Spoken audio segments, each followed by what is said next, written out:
Voilà, normalement, c'est bon. Top. Ok, bah, bonjour à toutes et à tous. Bienvenue à la toute première conférence de Women Tech.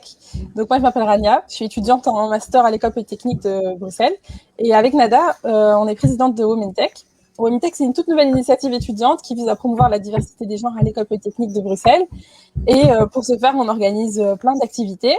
Donc ça comprend un programme de mentoring pour les étudiantes en BA1, des ateliers dans le secondaire, euh, des actions sur les réseaux sociaux et comme aujourd'hui, des conférences. Et donc, vous êtes, comme l'a dit Rania, à la première conférence Unitech. Donc, cette conférence s'intitule, comme vous le savez, La diversité des genres dans les STEAM, donc sciences, techniques, ingénierie et mathématiques, quels en sont les enjeux. Et donc, lors de cet entretien, nous déconstruirons les facteurs qui freinent les jeunes filles à se lancer dans la technologie et l'entrepreneuriat grâce à nos 4 intervenants. Donc, nous avons l'honneur tout d'abord d'avoir parmi nous Leïla Maïdan, entrepreneure sociale cofondatrice de Femmes Fières. Donc, Femmes Fières est une organisation à but non lucratif dédiée à rendre l'entrepreneuriat accessible aux femmes. Elle est également fondatrice de Big Reader, une start-up qui fournit des technologies aux entreprises pour lutter contre les inégalités sur le marché du travail et rendre les pratiques de gestion des talents plus inclusives. En second lieu, nous avons également le plaisir d'avoir Jean-Christophe Leloup, professeur dans le cursus de chimie et bioinformatique à l'ULB. Il est également président du comité Femmes et Sciences, membre de la commission genre de l'ARES et personne de contact genre au sein de la faculté des sciences de l'ULB. Il a également été, entre autres, responsable de la politique de genre au ministère de l'Enseignement supérieur et de la recherche scientifique. Également, nous avons parmi nous Nathalie Grandjean, docteure en philosophie et maîtresse de conférences à l'université de Namur. Elle enseigne l'éthique et la philosophie du numérique en faculté d'informatique et la philosophie féministe dans le master de spécialisation en études de genre. Elle est également administratrice du réseau belge d'études de genre Sophia. Également, et enfin, nous avons parmi nous Christine Bartik, professeure à l'École Polytechnique de Bruxelles. Elle est titulaire d'un diplôme d'ingénieur chimiste de l'ULB, promotion 1986. Elle enseigne la chimie organique et la chimie biologique à l'École Polytechnique de Bruxelles et est actuellement conseillère à la rectrice pour le développement de l'ULB à Charleroi. Donc nous sommes ravis d'avoir tous ces intervenants et intervenantes avec nous aujourd'hui. Et on va donc commencer sans attendre. D'après les données de l'Institut bruxellois de statistique et d'analyse, l'exemple le plus marquant de surreprésentation des hommes concerne les sciences informatiques. Donc en 2015-2016, il n'y avait que 8% de femmes inscrites en tant qu'étudiantes. Et donc, la première question est pour Madame Grandjean. Donc, vous qui êtes professeure en faculté d'informatique, que pouvez-vous nous dire à ce sujet concernant la proportion en faculté d'informatique? Alors, effectivement, dans ma faculté en informatique à l'Université de Namur, je constate, comme tous mes collègues, qu'il y a très très peu de filles inscrites, entre 5 et 10%. Voilà, alors des années, il y en a un petit peu plus, un petit peu moins, mais globalement, il y a une espèce de stabilité dans, je dirais, la pauvreté des filles qui s'inscrivent en informatique. Alors, ce qui est intéressant, enfin, ce qui est très interpellant, c'est que au moment où les facultés d'informatique s'ouvrent dans les universités, donc c'est-à-dire dans les années 70-80, en fait, on remarque que les femmes sont là. Donc, dans les années 80, les femmes s'inscrivent en mathématiques, s'inscrivent aussi en informatique. Et donc, il n'y a pas vraiment, au départ, de phénomène, comment dirais-je, de fuite des femmes de l'informatique. Par contre, dès que l'informatique commence à prendre du prestige, je dirais, dans la société, dès que l'informatique devient un secteur d'avenir, devient un secteur de pouvoir, alors là, on ne peut pas dire que les femmes disparaissent des facultés, mais par contre, surtout, les hommes investissent massivement les facultés d'informatique, ce qui va contribuer à faire, en fait, fuir les femmes. Et donc ça, c'est un phénomène, voilà, qu'on constate, je dirais, dans toutes les universités européenne, occidentale, je dirais aux États-Unis, en Amérique du Nord, c'est la même chose. Donc, plutôt que de parler d'une fuite des femmes, on doit plutôt parler d'une masculinisation des études d'informatique, alors qu'au départ, les femmes sont là, et elles sont là pourquoi? Parce que d'abord, toute une série de femmes ont toujours aimé faire des mathématiques. Donc ça, d'ailleurs, on voit qu'en fait, il y a beaucoup de femmes qui sont étudiantes en mathématiques, et en fait, beaucoup plus qu'en informatique. alors qu'au départ, ce sont des cursus qui sont les mêmes. Hein. Donc, il y a quelques années, pour pouvoir accéder à un master en informatique, il fallait avoir fait des premières années en mathématiques. Donc, il y a des femmes qui aiment les mathématiques, les femmes ne sont pas moins bonnes en mathématiques, hein, contrairement à ce qu'on voudrait le faire penser. Mais voilà, il y a bizarrement comme ça une espèce de disparition des femmes des filières d'informatique, due probablement à la masculinisation très forte. Alors, qu'est-ce qu'on entend par masculinisation? D'une part, le fait que massivement les hommes s'y inscrivent, parce qu'il y a promesse d'avenir, promesse aussi de métiers de prestige, de métiers de pouvoir, et l'informatique devient dans les imaginaires un lieu justement de maîtrise du monde. Hein. Et ça, on voit bien que dans tous les imaginaires de la science-fiction, par exemple, qui font intervenir des artefacts, numériques, donc c'est-à-dire les robots, les intelligences artificielles, on voit qu'en fait, il est question de pouvoir, de maîtrise du monde, et que ça, c'est quelque chose qui est de l'ordre de ce qu'on appelle la masculinité. Hein. Donc là, je bascule un peu avec ma casquette étude de genre. Hein. Donc il y a, je dirais, notre logiciel est un peu divisé entre un monde masculin et un monde féminin. Donc on a tendance à ranger comme ça ce qui est masculin et ce qui est féminin. Et tout ce qui est de l'ordre de la machine fait partie du masculin. Hein. Donc c'est comme ça, si vous voulez, qu'il y a toute une série de représentations qui vont engendrer comme ça une attirance, pour la machine, qui vont se ranger de l'ordre de la masculinité. Alors, ce qu'on voit cependant, hein, c'est que malgré tout, il y a des femmes qui continuent, des femmes qui font quand même des études informatiques, et surtout, il y a plein de femmes qui deviennent informaticiennes, je dirais, malgré le fait qu'elles n'ont pas fait d'études d'informatique. Hein. Et donc, il y a des femmes qui deviennent informaticiennes en se formant, je dirais, sur le temps, en formation continue. Et par contre, ce qui est intéressant, c'est que ces femmes qui aiment l'informatique pour des questions en général techniques, hein, et souvent les informaticiens aiment l'informatique parce qu'ils ont un goût pour la technique, très souvent, les femmes, on les retrouve dans les entreprises à opérer, à occuper des emplois plutôt de management, donc plutôt des emplois dits féminins. Hein, donc c'est-à-dire de gestion de projet, de gestion d'équipe. Donc il y a quelque chose comme ça, une espèce d'éternel retour, si vous voulez, l'assignation genrée, le masculin et le féminin. Donc les hommes préfèrent de toute façon la technique et les femmes préfèrent la gestion, la relation. Alors que, s'il y a bien un métier qui est en fait un métier extrêmement relationnel, c'est le métier d'informaticien. Donc ça, c'est aussi quelque chose, à mon avis, qui n'est pas suffisamment dit aux étudiants et aux étudiantes. Bon, alors, qu'est-ce que je pourrais vous... Encore une petite chose, et je ne vais pas non plus occuper tout le terrain, mais c'est un problème, donc cette disparition des femmes, c'est un problème de genre, mais c'est aussi, je dirais, un constat occidental. Hein. On voit qu'en fait, la faible proportion des femmes, par exemple, dans les études en informatique, on le constate en Amérique du Nord, en Europe, mais on ne le constate pas du tout dans les pays dits du Sud ou émergents. Hein. Et par exemple, je prends l'exemple d'une étude en Malaisie en 2008, où on a montré que toute une série de filles choisissaient l'étude informatique parce que pour elles, c'était un métier qui convenait à leur statut de femme. Hein. Alors, c'est intéressant parce qu'elles vont, ces filles, dire qu'en fait... Voilà, ce qui est important pour elles, c'est que c'est un travail de bureau, c'est pas un travail qui est difficile physiquement. Donc, elles vont donner tout un tas d'arguments qui sont des arguments qui, pour elles, sont des arguments qui conviennent à leur genre. Hein. Alors qu'ici, en Occident, les filles qui justifient le fait de ne pas aimer l'informatique ou de ne pas être intéressées par l'informatique vont donner aussi des arguments liés au genre, mais qui vont pas du tout être les mêmes. Donc voilà, on voit qu'il y a un problème de genre, je dirais, général, par rapport à l'informatique, mais qu'en même temps, c'est un problème de genre qui est aussi lié à des représentations culturelles ou des représentations qui sont susceptibles en tout cas de changement. Voilà. Je pourrais encore parler pendant très longtemps, mais je pense laisser la parole à d'autres. Ouais, merci beaucoup pour votre constat. Donc, je vais passer plutôt maintenant à Madame Meydan. Donc, qu'en est-il de l'entrepreneuriat? Donc, nous savons également que c'est un milieu où les femmes sont moins présentes. Donc, qu'est-ce qui vous a poussé, vous, par exemple, à faire votre carrière dans ce milieu? Je pense qu'il sera intéressant. Déjà, bonjour à tous. Je suis ravie d'être là parmi vous aujourd'hui. Je pense qu'il sera important d'abord de commencer par l'étymologie, en fait, du mot entreprendre, qui vient donc du latin, donc de interprehendere, qui veut dire, en fait, prendre pour maîtriser. Donc, il y a vraiment cette notion de se dire, je vais prendre quelque chose en main, je vais saisir cette chose-là pour arriver à pouvoir maîtriser. Quand on regarde à travers l'histoire, comme l'a dit Nathalie juste avant, on voit qu'il y a vraiment en fait des pionnières qui ont vraiment été toujours présentes en fait dans les STEM, que ce soit au niveau des innovations, au niveau des découvertes. On peut par exemple, on sait aujourd'hui que l'université la plus ancienne du monde est à Fès, c'est l'université donc Al-Qarawin, qui a été créée par une femme qui s'appelle donc Fatima Al-Firia, excusez-moi. Donc c'est quand même pas rien, hein. La première université montée par une femme, je trouve ça quand même assez important de le souligner.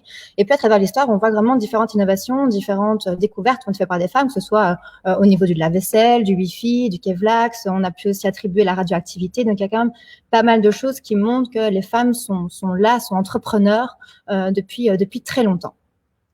Malheureusement, à travers l'histoire aussi, on a pu voir qu'il y avait pas mal de femmes dont les découvertes, malheureusement, n'ont pas pu leur être attribuées. Ce qu'on appelle l'effet Mathilda aussi, où en fin de compte, il y a eu pas mal de choses découvertes par des femmes, pas mal d'innovations développées par des femmes, dont les collègues masculins se sont un petit peu attribués aussi les mérites. Et donc, ce qui fait que ces femmes sont parties un petit peu aux oubliettes. Donc, ces femmes oubliées, en fin de compte, leur grande innovation n'ont pas pu être mises en avant, mise en valeur, ce qui a pu causer effectivement aujourd'hui cette grande disparité entre la présence de femmes et d'hommes dans l'entrepreneuriat tout simplement. En ce qui me concerne par rapport à mon expérience, je pense que cette définition de pré-NDR me convient très bien. Voilà, du par mon vécu, j'ai vécu des choses à travers mes différentes années de vie, que ce soit personnellement ou aussi à travers mon entourage, de par mon entourage, qui ont pu montrer certaines inégalités, certaines injustices dans le monde du travail, mais pas que, dans la société en général. Et les solutions qu'on me proposait me convenaient pas. Et donc, j'ai voulu prendre cette thématique en main. J'ai voulu saisir justement cette thématique-là et essayer d'apporter, mais donc à mon échelle, des solutions que je n'ai pas pu trouver à disposition lors de mes différentes recherches, et de faire en sorte de pouvoir justement amener quelque chose de plus juste à mes yeux, de plus équitable au niveau de cette question, en tout cas du genre, dans les STEM ou autres. Et par rapport aux statistiques qu'on pourrait trouver aujourd'hui. Aujourd'hui, à Bruxelles, en 2018 plutôt, il y a une étude qui est sortie à Bruxelles en montrant qu'il y a un entrepreneur ou une entrepreneure sur 10 qui, en fait, est une femme. Ça fait plus ou moins 27 000 femmes entrepreneurs à Bruxelles, dont, je pense, si je dis pas de bêtises, 57% auraient maximum 35 ans. Donc, c'est quand même une belle évolution, parce qu'on sait qu'on vient quand même de très loin. On a quand même une belle évolution en 10 ans.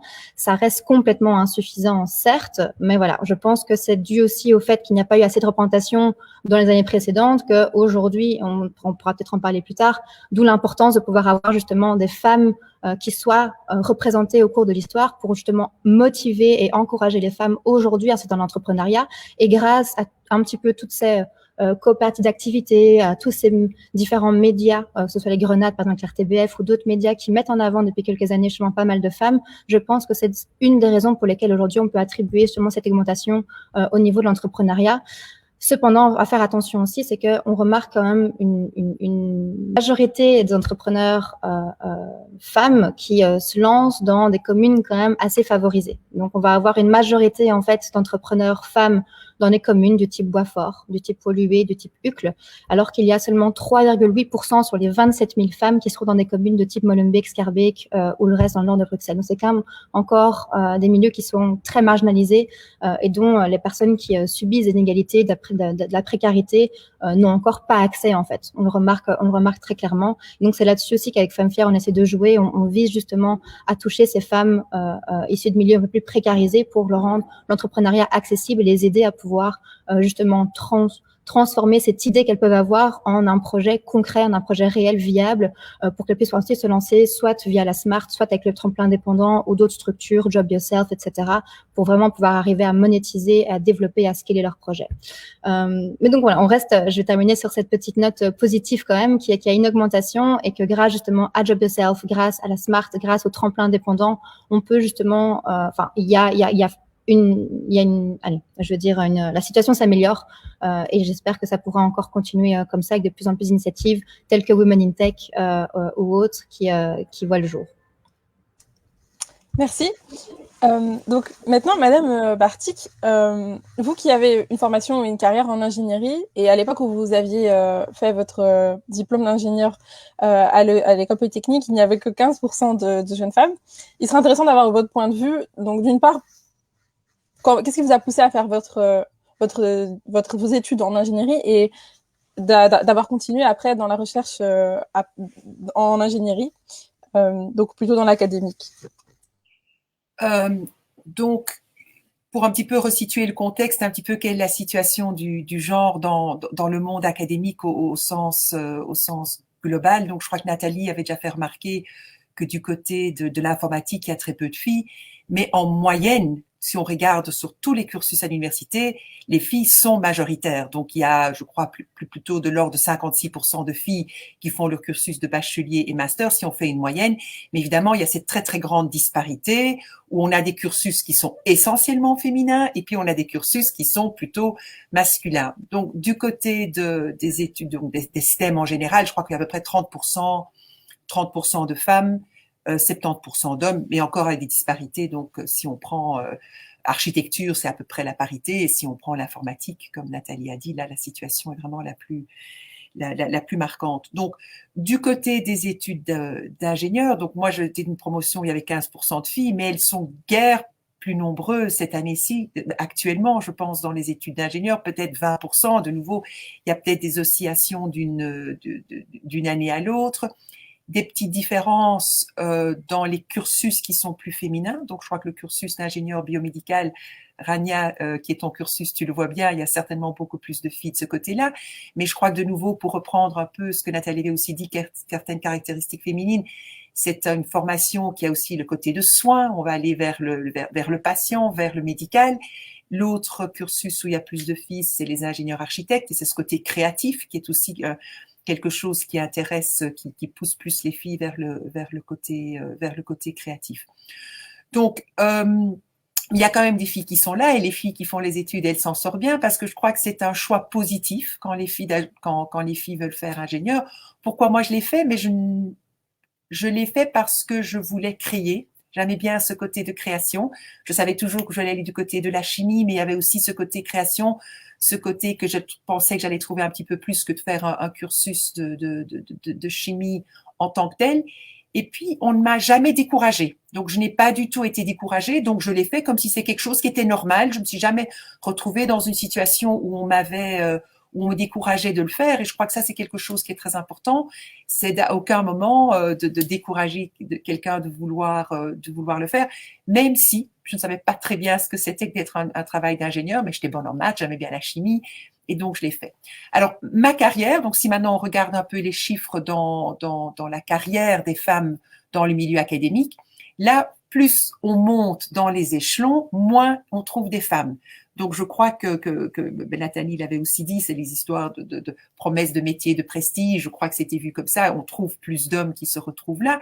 Et donc, je crois quand on regarde les différents échelons, alors qu'il y a plus de filles qui font des études universitaires, on se retrouve, lorsqu'on est de l'échelon supérieur, celui de professeur ordinaire, il n'y a que 16% de femmes qui se retrouvent là. Pourquoi? Je crois que les femmes font plus d'autocensure. Donc, je crois qu'elles sont beaucoup moins à se mettre en avant que de faire leur autopromotion, et elles font plus de censure. Elles réfléchissent avant, elles ne veulent pas se mettre en avant, elles ne veulent pas demander une promotion avant d'être certaines de le faire. Et pour la petite anecdote, quand j'avais demandé ma promotion professeur, donc c'était le premier échelon auquel je pouvais demander, j'ai été demandé au doyen si je pouvais demander ma promotion. Ce qui, à mon avis, il n'y a aucun homme qui aurait jamais été demandé s'il avait l'autorisation, maintenant que j'y pense. Mais bon, je trouvais que c'était peut-être normal de voir si j'avais l'autorisation de le faire. Et pourquoi j'ai fait cette carrière? Je crois que j'ai suivi mon cœur. J'ai juste suivi les opportunités qui étaient là. Je me suis jamais posé la question. C'était pas ce dont je rêvais quand j'ai commencé mes études, mais c'est arrivé naturellement. C'était juste saisir ces occasions et à nouveau ne pas se laisser. Oui, j'ai suivi mon cœur et j'ai jamais été découragée. Je peux pas dire que j'ai des soucis à progresser dans ma carrière. Merci, super intéressant. Maintenant, un point de vue probablement différent. Monsieur Leloup, vous avez notamment repris cette thématique de la diversité des genres au ministère de l'Enseignement supérieur. Et donc, je voulais vous demander, qu'est-ce qui a suscité votre intérêt personnel pour cette thématique? Comment est-ce que vous avez été sensibilisé à cette problématique et notamment, si vous pouvez nous en dire un peu plus sur la situation à la Fédération Wallonie-Bruxelles? Oui, en fait, c'est un processus qui a été progressif et assez tardif. C'est-à-dire que j'ai eu une éducation assez classique enfin, remplie de stéréotypes. Les hommes travaillaient, les femmes restaient à la maison. Enfin voilà, tout vraiment bourré de stéréotypes. Et puis quand je suis arrivé à l'université et que j'ai fait mes études, je me suis jamais posé la question des inégalités entre hommes et femmes. Et puis quand j'étais engagé non plus. Et puis il a fallu en fait que j'arrive au conseil d'administration du LB, où il y avait quasiment que des hommes finalement. Et j'avais également quelques collègues qui étaient féministes et qui ont mis le doigt sur toute une série d'inégalités. Et c'est à ce moment-là, en fait, où je me suis rendu compte de ce qui se passait vraiment autour de moi. Donc j'avais les yeux complètement fermés sur ces inégalités avant, et puis ça m'a un peu ouvert les yeux. Et puis, il se fait que par hasard, j'ai eu l'occasion d'être détaché de l'université pendant 5 ans au sein du cabinet du ministre de l'Enseignement supérieur et de la Recherche, où je m'occupais principalement de recherche et puis un peu d'enseignement supérieur aussi. Et comme j'étais un petit peu sensibilisé aux questions de genre, le ministre m'a demandé de m'occuper de la politique de genre au sein du cabinet. Donc j'ai accepté, mais voilà, sans trop d'enthousiasme, je dois avouer au départ. Et puis au fur et à mesure des rencontres avec les gens, au fur et à mesure des initiatives qui ont été prises, je me suis pris d'intérêt en fait pour ces questions. Et puis, en Fédération Wallonie-Bruxelles, il y a un outil qu'on appelle le test genre. Le test genre, c'est quoi? C'est un test qu'on doit faire à chaque fois qu'on dépose un point au gouvernement. Donc, on veut déposer un dossier de subvention, on veut déposer un arrêté du gouvernement, on veut déposer un décret. On doit faire ce test genre. Et ce test genre, en fait, on doit examiner la proposition de décret, la proposition de subvention et dire est-ce que c'est genré ou non. Alors, on a une tendance naturelle à dire non pour tout, et en fait, c'est oui pour tout. C'est-à-dire que quelle que soit la proposition, ça a toujours un impact genré. On peut prendre une subvention pour la recherche, mais à partir du moment où les critères sont des critères d'excellence qui favorisent les hommes, eh ben, on favorise des subventions pour les hommes. Et donc voilà, et donc il y a toute une série de choses, et donc à force de chaque fois déposer des dossiers, chaque fois devoir faire ce test genre, eh bien, je me suis rendu compte qu'il y avait quand même pas mal de choses sur lesquelles il fallait travailler. Et puis, en fait, c'est un processus qui est irréversible. C'est-à-dire qu'une fois qu'on a mis ces fameuses lunettes genre, c'est difficile de les enlever. Donc, tout ce qu'on voit autour de nous devient genré. Et donc, quand en conseil facultaire, on nomme une commission pour une promotion avec que des hommes, ben voilà, ça choque. Quand on fait un cursus où il y a que des hommes qui rentrent dedans, ben ça choque. Enfin voilà, il y a toute une série de choses qui font que ça m'interpelle. Et donc c'est comme ça que finalement, au fur et à mesure, toutes ces questions m'ont intéressé beaucoup plus et que je me suis engagé dans différents dossiers. Tout d'abord au sein du cabinet. J'ai participé, par exemple, à la création du master en études de genre. On a mis sur pied un comité femmes et sciences qui est devenu un organe officiel de la Fédération Wallonie-Bruxelles. Et puis, quand je suis revenu à l'ULB, je me suis retrouvé personne contact genre au sein de la faculté. Je participe à un projet européen qui s'appelle le projet Caliper, qui est un projet qui met en place un plan d'égalité de genre au sein des facultés Polytech et des sciences. Et je pense qu'on aura encore l'occasion d'en reparler un peu plus tard. Et donc voilà, donc c'est comme ça qu'en fait, je m'occupe de toutes ces questions. Alors, au niveau de la Fédération Wallonie-Bruxelles, il existe en fait toute une série de mécanismes, toute une série d'outils pour favoriser l'égalité entre les hommes et les femmes. Alors, il y a des outils très généraux. Il y a des décrets, par exemple, sur les quotas, qui imposent des quotas d'un tiers de femmes dans les organes d'avis. Et si jamais l'organe d'avis ne respecte pas ce quota, son avis est devenu nul. Donc non seulement il y a une demande d'introduire un quota, mais il y a aussi une sanction. Parce que souvent, on introduit des quotas sans sanction. Et c'est pas forcément efficace. Par contre, quand il y a une sanction, là, on se rend compte vraiment qu'il faut le faire. Il existe aussi toute une série d'autres décrets. Donc, le décret, par exemple, qui instaure un test genre. Il y a des questions de gender budgeting, par exemple, où on impose d'avoir une vision genrée des budgets. Il existe en dehors des décrets, des propositions de loi, des propositions de résolution. Voilà, il y a toute une série de choses qui existent au niveau de la Fédération Wallonie-Bruxelles. Et puis, il y a des organismes aussi. Donc, il y a la Direction d'égalité des chances, il y a le Comité Femmes et Sciences dont je vous ai parlé. Depuis très peu de temps, il y a une commission genre à l'ARES. Donc l'ARES, c'est l'Académie de recherche et d'enseignement supérieur, qui est la coupole en fait pour l'ensemble des établissements d'enseignement supérieur en Fédération Wallonie-Bruxelles, donc à la fois les universités, les hautes écoles et les ESA, les écoles supérieures des arts. Et maintenant, il y a une commission genre au sein de cet organisme qui va traiter toutes les questions liées au genre, que ce soit dans les cursus scolaires ou même par la suite.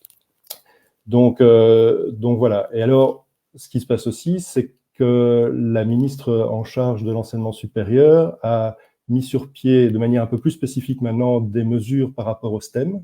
Et donc, par exemple, elle a déposé l'année passée un avant-projet de décret qui permettait de subventionner justement ces projets STEM de façon à les rendre plus visibles et à intégrer les questions de genre, par exemple. Elle a également mis sur pied un centre STEM. Donc maintenant, c'est un centre qui est à la fois commun à la région bruxelloise et à la région wallonne, et qui regroupe à la fois une partie didactique, donc vraiment tout ce qui est l'enseignement des sciences de la maternelle au supérieur, avec évidemment cet aspect genré lié au STEM.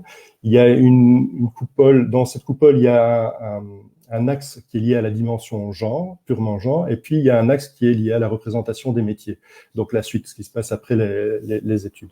Et donc voilà, donc c'est de genre d'organismes qui traitent les questions de genre de manière générale et parfois beaucoup plus spécifiquement liées au STEM dont c'est le sujet aujourd'hui. Voilà.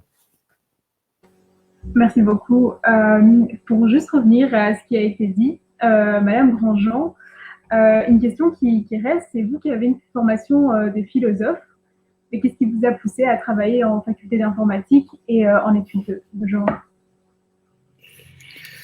Oui, écoutez, il y a quand même une bonne part de hasard dans la vie, je ne vais quand même pas le nier. En fait, j'ai commencé à travailler en faculté d'informatique parce que à Namur, il y a toujours d'ailleurs une tradition dans les facultés des sciences d'avoir en fait un noyau de philosophes, de sociologues, de sciences humaines pour finalement penser avec les praticiens de département leurs propres pratiques. Et donc, ce qui se fait que moi, je suis arrivée en faculté d'informatique dans un projet européen qui travaillait, qui essayait d'évaluer éthiquement un certain nombre de nouvelles technologies. À l'époque, c'était la reconnaissance faciale, du body tracking, de l'eye tracking. Et donc, j'ai été embarquée comme ça dans la faculté d'informatique avec un mandat, si vous voulez, vraiment de philosophe et surtout d'éthicienne, faire de l'évaluation éthique. Voilà. Et au fur et à mesure du temps, voilà, ça c'était un premier projet sur la reconnaissance faciale. Puis il y a eu d'autres projets sur les questions de vie privée. Puis j'ai continué à faire je pense encore 3 projets européens, donc un projet européen sur la piraterie maritime, un projet européen sur les cartes blanches intelligentes. Et donc, voilà, j'ai été amenée comme ça à travailler en concertation, en tout cas en collaboration avec des collègues informaticiens. Et par ailleurs, je termine ce mandat d'assistante, d'assistante de recherche et d'enseignement, où alors j'ai commencé à enseigner l'éthique, la sociologie du numérique aussi aux étudiants. Et voilà, comme ça, c'est un peu le hasard. Et en même temps aussi, j'ai découvert une discipline que je trouve absolument passionnante, qui est l'informatique, qui est une science qui est un peu à part, puisque c'est une science qui est plutôt une technoscience, c'est-à-dire une science là je vais parler en philosophe, mais qui ne dévoile pas le réel, mais qui le fabrique. Le numérique plutôt en train de fabriquer finalement des morceaux de réel que de le dévoiler comme le fait les mathématiques. Voilà, j'ai trouvé ça absolument passionnant, même si je dois bien avouer que si je comprends en général bien le jargon de mes collègues, je ne suis absolument pas capable de coder. Je suis une incapable en informatique, si vous voulez. Donc, je suis plutôt la bonne collaboratrice qui comprend ses collègues et on a des discussions très intéressantes. Voilà. Alors, sur les questions de genre, là aussi, voilà, c'est peut-être moins le hasard, comme ça, d'arriver dans un projet de recherche et de s'y impliquer, mais bon, je crois que dans les carrières académiques, en tant que femme, en tout cas, moi, j'ai vite été confrontée justement aux inégalités. Alors, sans doute que j'avais pas vu ou ressenti ou vécu des inégalités, puisque je pense que je viens d'un milieu quand même relativement privilégié, ou un peu comme le disait Christine Bartik, voilà, j'ai trouvé ça normal de faire des études normales, d'avoir accès à l'université, normal. Voilà, j'ai pas eu vraiment d'obstacles comme ça liés à mon genre, mais une fois que j'ai commencé à faire de la recherche, à faire un doctorat et d'avoir des enfants en même temps, je me suis bien rendu compte qu'en fait, les inégalités hommes-femmes, elles étaient présentes et je les vivais, je dirais, quasi dans ma chair. Et alors, voilà, ça a mené à une réflexion beaucoup plus générale aussi, si vous voulez, sur c'est quoi être une chercheuse, c'est quoi faire de la recherche, c'est quoi produire des savoirs en étant une femme, qu'est-ce que c'est finalement produire un savoir, avec quel point de vue. Donc à partir de là, j'ai ouvert, si vous voulez, la porte de la philosophie féministe, voilà, en même temps que les portes de l'éthique du numérique. Donc c'est finalement deux portes qui n'ont absolument rien à voir l'une avec l'autre, comme ça, mais voilà, qui font un peu mon quotidien et que quand même j'arrive à tricoter des liens entre les deux. Mais voilà, mais donc, si vous voulez, après ce regard et cette recherche que j'ai menée sur les questions féministes, ça m'a permis aussi voilà, d'avoir une autre lecture. Quand j'ai commencé à faire l'éthique du numérique, j'avais plutôt d'abord un cadrage très traditionnel de ce que sont les valeurs en éthique, c'est-à-dire reprendre les valeurs fondamentales, dignité, liberté, etc. Et maintenant, j'essaye voilà, d'avoir à la fois un point de vue critique féministe sur ce que c'est quoi ces valeurs de liberté et d'autonomie, par exemple. Et on sait que la valeur d'autonomie, qui est une valeur qui est fortement plébiscitée dans notre société, et à juste titre, voilà, elle doit quand même être critiquée, parfois d'un point de vue féministe, mais aussi d'un point de vue des vulnérabilités de manière générale. Hein. Tout le monde n'est finalement pas en mesure d'être autonome. Et donc, notamment dans la recherche, comment dire, en informatique, voilà, quand on veut à tout prix valoriser l'autonomie des personnes en faisant, par exemple, de l'e-santé, bon, je pense qu'il y a des choses sur lesquelles on doit se questionner, si vous voulez. Qu'est-ce que c'est l'autonomie d'une personne en forte vulnérabilité, d'autant plus si elle est une femme, et on sait que les femmes vivent plus longtemps que les hommes. Voilà, donc je pense que voilà, articuler ces deux points de vue, si vous voulez, est extrêmement intéressant pour la recherche, mais aussi, du coup, pour produire des objets, des artefacts numériques qui soient sans doute mieux adaptés, en fait, à la réalité que vivent ces personnes. Donc, voilà, c'est comme ça que je répondrai à votre question. Merci beaucoup. Et merci pour toutes ces interventions qui nous ont permis de faire l'état des lieux de la situation dans les STEAM. Et la question qui vient naturellement après est pourquoi en fait est-il important d'avoir une bonne représentation dans ces filières STEAM.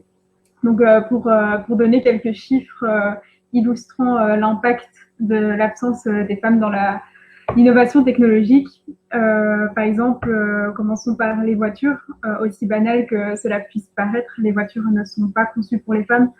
Les crash tests sont faits sur des mannequins représentant l'homme moyen. Et on se doute, les hommes sont en moyenne plus musclés dans le torse et ont des jambes plus longues. Dès lors, cela résulte dans le fait que lorsque les femmes sont impliquées dans un accident de voiture, elles ont 47% de chances de plus d'être gravement blessées, 71% de chances de plus de subir des blessures moyennement graves. Et globalement, après un accident, pour un même accident entre un homme et une femme, les femmes ont 17% de chances de plus d'en mourir. On peut aussi prendre un exemple dans le quotidien de certaines personnes, les blouses de laboratoire, par exemple.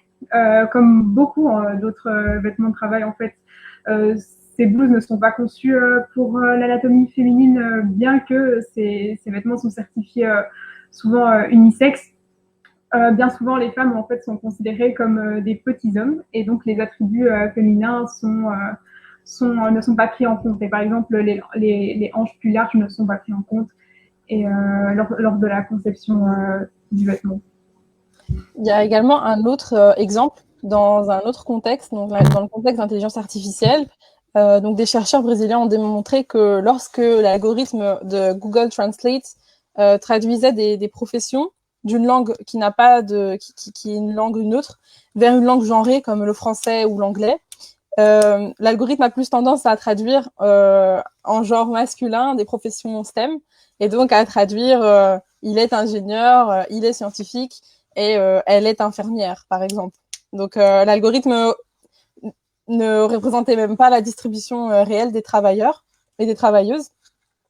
Ce qui m'amène du coup à poser justement la question à Madame Meiden, qui vous connaissez un peu plus dans ce milieu, et vous avez côtoyé des milieux professionnels comme des petites structures et des startups. Est-ce que vous avez un point de vue sur l'impact de la dynamique et la performance d'une entreprise sur quand elle travaille avec des équipes diversifiées, et aussi également, je pense qu'avec Big Greater, vous pouvez nous donner un petit peu votre point de vue sur l'impact social qu'une technologie peut avoir si elle est développée dans une équipe diversifiée et lorsqu'elle ne l'est pas. Le nerf de la quête d'entreprise, c'est l'innovation. Je veux dire, aujourd'hui, ce qui les intéresse, c'est de pouvoir, enfin, ce qui intéresse toute entreprise, c'est de pouvoir garantir aujourd'hui qu'on innove pour pouvoir avoir une meilleure part du marché, et donc un meilleur profit et qu'on continue cette croissance. Ça, c'est un petit peu le corps de toute entreprise aujourd'hui. Donc, quand on sait qu'un pourcentage de la population, un pourcentage de ce marché-là est fait de femmes, on a quand même tout intérêt à ce que l'innovation qu'on va construire puisse pouvoir parler aux femmes. Sinon, au niveau du profit, au niveau des performances, on va mettre de côté complètement toute une partie, en fait, de la population, toute une partie du marché qui pourra pas être convertie. Donc, aujourd'hui, pour vous donner un exemple par rapport à mon expérience à moi, c'est clair que cette innovation-là, je la vois au quotidien et je l'ai vue au quotidien. Lors de, par exemple, de sessions de design thinking, où justement on doit innover pour créer un nouveau produit, créer un nouveau système, par exemple. Donc, juste pour donner un peu de perspective, donc j'ai été consultante informatique pendant quelques années quand même, pendant 4-5 ans, où j'ai bossé sur pas mal de projets en transformation digitale. Et donc, on devait justement arriver avec une innovation pour mettre de nouveaux produits sur le marché, que ce soit pour différentes entreprises, différentes industries. Et donc, cette innovation-là, durant ces sessions, on la remarque clairement parce qu'en fin de compte, on fait des sessions de design thinking où d'abord, on va parler du problème. On voit déjà qu'au niveau du problème, il y a quand même des nuances qui sont faites. Les personnes abordent les problèmes différemment. On voit certains problèmes que d'autres ne voient pas. Alors, ça peut être dépendamment du genre, mais pas que aussi. Et je pense que tout ce qu'on discute là pour le moment est vraiment valable aussi pour les minorités en général. Là, on parle du genre, mais en ce qui concerne les exemples que je vous donne, c'est similaire pour toutes les minorités sans exception. Donc, la notion de créativité, la notion d'innovation, on se voit déjà dans les problèmes et dans les solutions qui vont après être mises en place parce que on a une grille de lecture différente, on a une réalité différente, on vit différemment au quotidien. Ma journée sera souvent pas la même que vous tous, mais sera peut-être encore moins la même que Jean-Christophe. Ça c'est un fait. Donc, au niveau de l'innovation, de la créativité, c'est déjà une première chose qu'on peut mettre en avant. Mais il y a aussi, surtout, le côté ergonomie aussi des systèmes qu'on met en place. Aujourd'hui, il y a peut-être des femmes qui ont des plus petites mains. C'est vrai que les claviers, certaines choses qui sont pas faits en fait pour ces femmes avec des petites mains. On peut prendre par exemple du UX design, si on parle de UX design ou de user interface par exemple, donc user experience ou user interface, où on voit aujourd'hui qu'effectivement, les femmes vont pas attendre la même chose que les hommes au niveau du look and feel d'une application, au niveau du look and feel d'un site web. Donc, le fait d'avoir des femmes dans son équipe permet de pouvoir justement s'assurer qu'on ne laisse personne sur le côté, qu'on n'exclut personne et que la technologie qu'on met sur pied va pouvoir justement parler à tout ce marché. Donc, je pense que c'est important pour ces raisons-là. Alors, nous, ce qu'on fait avec Big Retort, et je n'ai peut-être pas mentionné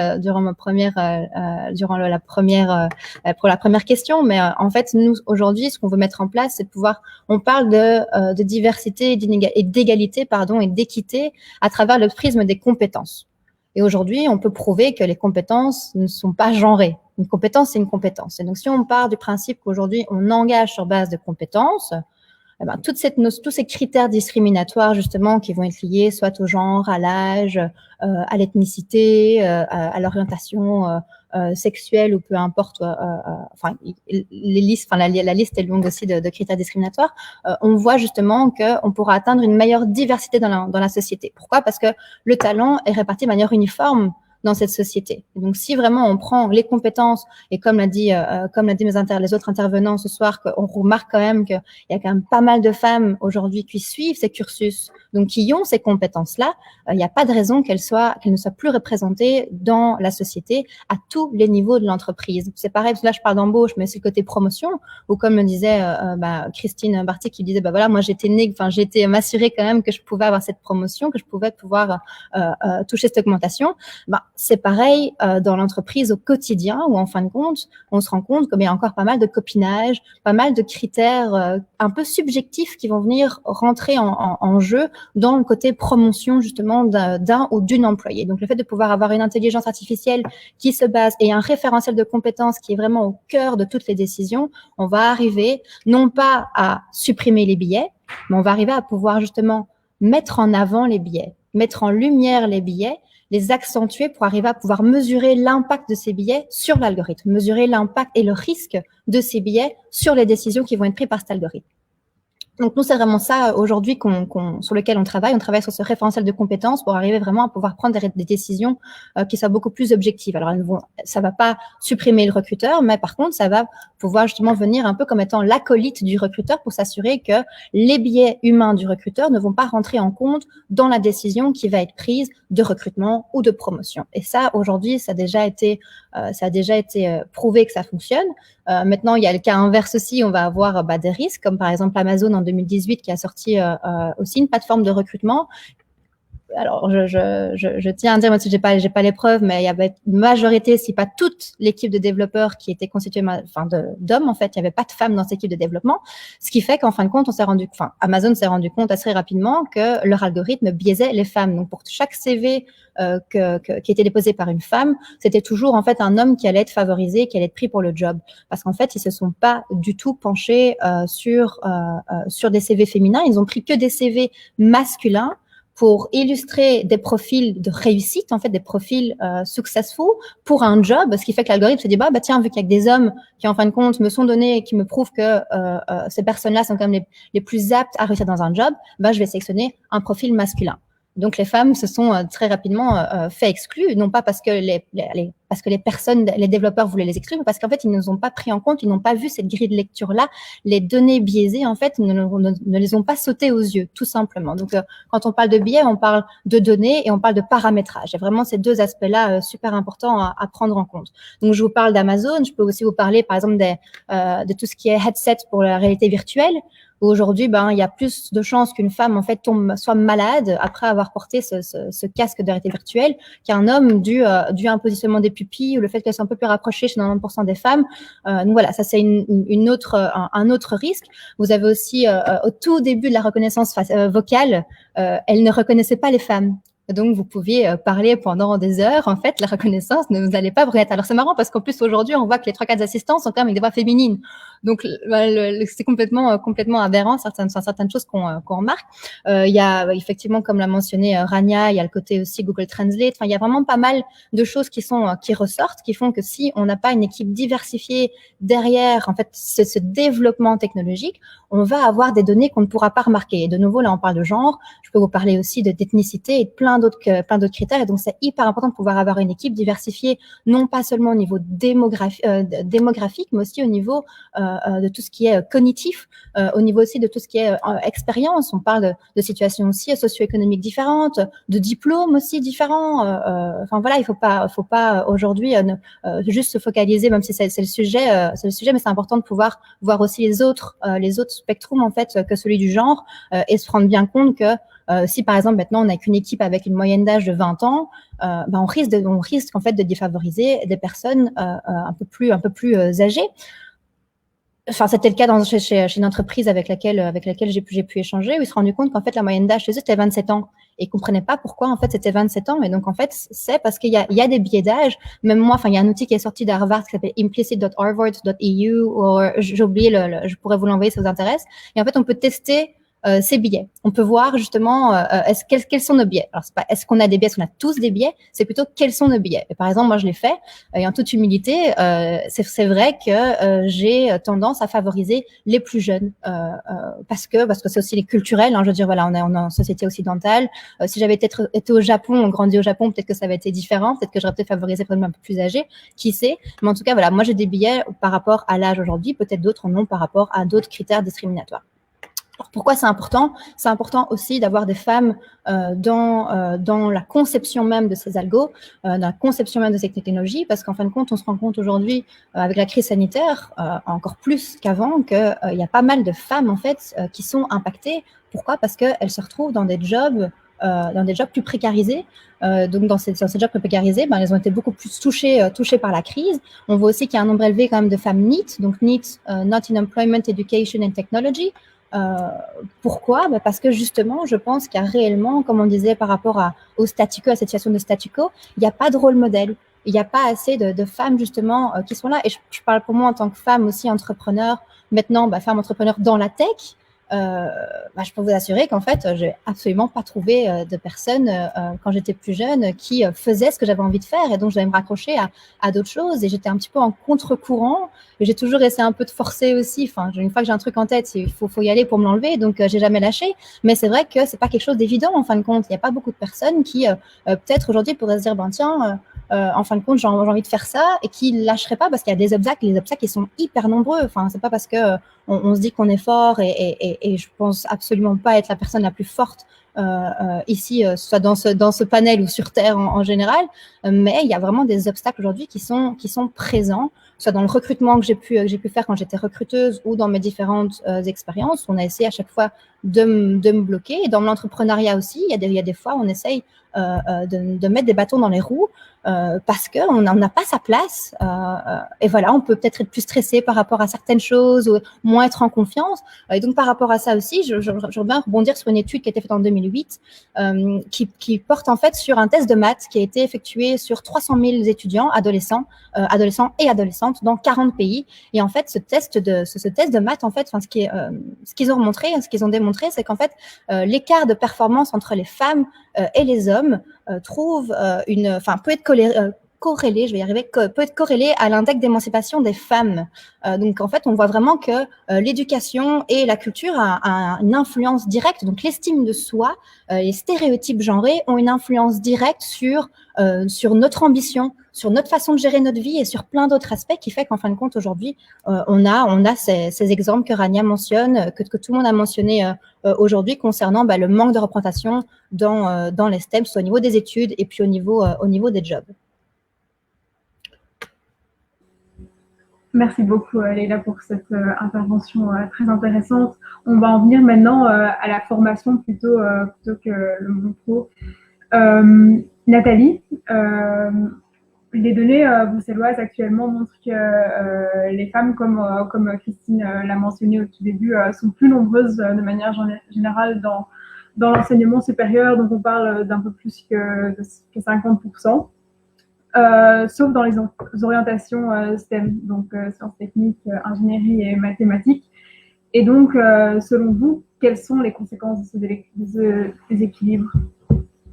Mais je dirais que voilà, je pense que Leïla a très bien déjà décrit la situation en fait, a décrit et répondu à cette question. Effectivement, il y a plus, ça on voit, il y a plus de filles qui sont étudiantes, donc maintenant on est à 56% d'étudiantes. Alors quand on regarde la carrière académique, on voit que plus on avance, moins il y a de femmes, il y a 45% de doctorantes, et puis finalement dans la carrière on arrive à 20, si je m'abuse, autour des entre 25 et 30. Donc on voit qu'il y a une disparition des femmes. Alors je pense que, comment dirais-je, le problème que ça pose, c'est que, notamment en informatique, mais dans toutes les filières STEM, c'est que voilà, ce sont des filières qui contribuent à fabriquer notre monde. Donc, on a tout intérêt à avoir une représentation équilibrée, évidemment, de genre, mais comme l'a très bien dit Leïla, il n'y a pas que la question du sexe ou du genre, il y a toutes les autres questions qu'on regroupe un peu sur ce mot très large, diversité, mais on peut dire, voilà, c'est les questions de classe, c'est les questions de race, c'est les questions aussi de validisme et d'agisme. Donc, pour qu'une société soit véritablement démocratique, c'est-à-dire que notre société, elle est fabriquée aussi, notre réalité est fabriquée aussi par la science, si vous voulez. La science, à la fois fabrique, comme je disais, l'informatique fabrique quelque part un rapport réel, mais la science fabrique aussi notre réalité. Et donc, c'est très important pour ça qu'il y ait toutes sortes de personnes, toutes ces personnes qui composent la société, qui contribuent à fabriquer notre société, et pas simplement une petite élite ou une petite minorité dans laquelle personne ne peut à un moment se reconnaître.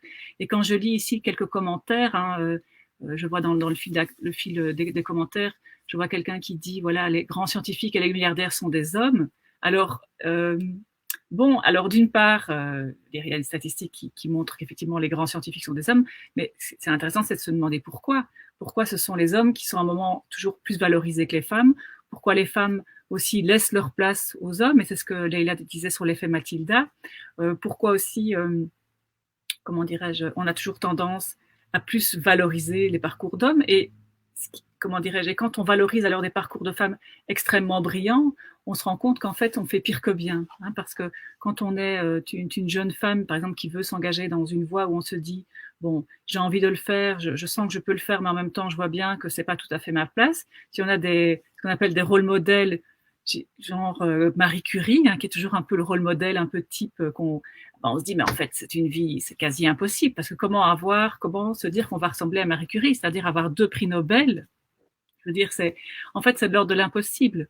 Alors que, d'une part, je pense que toute une série de jeunes hommes, de garçons ne se posent pas la question du rôle modèle, justement parce qu'ils sont socialisés à avoir confiance en eux. Dans la plupart, alors, tous les jeunes hommes n'ont pas confiance en eux, mais les jeunes hommes sont socialisés à avoir plus confiance, à être plus rendus capables de ce qu'ils sont, à être plus conscients aussi de leurs capacités, même parfois, je dirais qu'ils sont parfois trop confiants dans leurs capacités. Ça, je dis ça un peu d'expérience quand je vois mes étudiants, je vois qu'ils sont très, très confiants, parfois un peu trop, et en même temps, c'est très bien, hein, je pense que c'est mieux ça que l'inverse. Et les filles, le contraire, les filles sont exactement comme disait Christine Bartik, j'ai été demander l'autorisation au doyen pour voir si je pouvais avoir ma promotion. Mais ça, c'est typiquement la manière dont les filles sont socialisées. Donc, d'une part, je pense que il faut une représentation relativement équilibrée. Alors évidemment, on peut toujours discuter de cette question d'équilibre. Hein, on ne doit pas non plus tomber dans du quota, mais on doit essayer de se dire que voilà, ce qui fait une société démocratique, c'est une société plurielle, pluraliste, où toute une série de points de vue peuvent coexister sans forcément qu'il y ait une domination de l'un sur l'autre. Donc je pense que ça, c'est extrêmement important. Et donc encourager les filles, mais aussi toutes les personnes qui se disent peut-être que j'irai, mais peut-être que j'irai pas, à y aller. Voilà, ça me semble être essentiel. Hein, et c'est le travail d'ailleurs de beaucoup d'associations, c'est le travail de Leïla avec Femmes Fières, c'est votre travail aussi, Rania et Nada avec Women in Tech. Donc ça, c'est vraiment génial. Et le fait d'avoir des femmes dans les facultés de sciences, comme Christine, pour moi, je suis évidemment un peu un contre-exemple, parce qu'en même temps, je suis là, mais en même temps, les étudiants m'ont bien identifiée comme étant pas vraiment informaticienne. Donc, ils m'ont identifiée comme étant une espèce d'objet à part. Mais enfin, je suis quand même là. Donc, je suis quand même un élément féminin dans la faculté d'informatique et il y en a peu. Donc, et puis, alors moi, j'ai aussi tendance à essayer d'expliquer à mes étudiants qui sont en majorité des garçons, à leur parler justement de ces biais de genre. Les biais de genre, les biais de race, les biais de sexe, les biais aussi de validisme et d'agisme. Dans les cours en éthique du numérique, ça me semble maintenant indispensable que ces questions-là sont des questions éthiques. Hein, les questions éthiques, c'est pas simplement des questions de liberté et d'autonomie, si vous voulez, de responsabilité. La responsabilité, c'est aussi valoriser la diversité et valoriser la place de tous et toutes dans la société. Voilà. Je ne sais pas si ça répond bien à votre question. J'ai tendance à parfois être un peu digressive, donc voilà, n'hésitez pas. Non, tout à fait. J'allais rebondir sur votre relation à vos étudiants et si vous ressentez ce manque parfois de diversité, mais vous y avez parfaitement répondu, je pense. Donc voilà, mais maintenant j'ai plutôt une question qui s'adresse à Jean-Christophe Leloup. On a la chance de vous avoir parmi nous, vous en tant qu'homme, et je pense que c'est important d'en profiter pour poser certaines questions. J'aimerais savoir si vous souhaiteriez donner votre point de vue sur cette question. Remarquez-vous donc les conséquences de ce déséquilibre dans certains travaux de groupe que vous avez pu mener, que vous menez, ou même dans vos cours de manière générale? Oui, en fait, il y a deux choses, et bon, ça a été très bien dit par Nathalie et Leïla avant, c'est que la diversité est une vraie richesse, et donc quand on a un groupe qui est diversifié, ça donne des résultats qui sont généralement meilleurs. Encore ce matin, j'étais dans une discussion sur un projet que Christine connaît sûrement, qui est un projet Triax, qui est en fait un projet qui met en lien l'École Polytechnique de Bruxelles avec la faculté de sciences de Solvay, avec la faculté de droit et avec une école supérieure des arts, la Cambre, pour mettre sur pied un objet, en fait. Et donc, il y a tous les aspects commerciaux, pratiques, etc. Et le fait d'avoir un projet interdisciplinaire, en fait, dans ce cas-ci, permet d'avoir cette diversité. Et là où il y a très peu de femmes, donc plutôt en Polytech, c'est compensé par exemple, l'école de la Cambre, où il y a plus de filles. Et donc, en fait, finalement, au total, on se retrouve avec autant d'hommes que de femmes dans ce projet parce qu'on a inclus plus de monde. Et donc, je pense qu'à un moment, il faut aussi avoir cette réflexion de s'ouvrir vers d'autres facultés, d'autres lieux. Quand on a construit je prends le cas de l'ULB, quand on a les 3 campus qui est le campus Erasme médecine. On a le campus Solbosch qui est plutôt sciences humaines et sociales et le campus de la Plaine qui est plutôt sciences et techniques. Voilà, on est déjà en train de séparer les étudiants, les gens, alors que finalement, l'idée, ce serait peut-être de les remettre ensemble pour qu'il y ait plus de diversité et qu'on met, voilà, là où il y a des filières où il y a beaucoup plus de femmes et là où il y a beaucoup plus d'hommes, mais s'ils se retrouvaient plus dans des lieux communs, il y aurait plus de discussions et plus de collaboration aussi. Et le deuxième point que je voulais dire aussi, et ça a été mentionné par Leïla, c'est donc elle parlait de compétences et de performance, et je pense que c'est un biais qui est très présent en fait dû justement à ce déséquilibre, c'est qu'il y a toute une série de biais de genre qui existent, et on ne mesure finalement plus les compétences des étudiants et des étudiantes, on mesure leur performance, et leur performance est genrée. Et donc quand on fait un test de maths, on voit que généralement les garçons performent mieux, mais si on met une petite phrase au début du test de maths en disant les résultats sont les mêmes pour les filles et les garçons, on voit que les résultats reviennent à l'identique.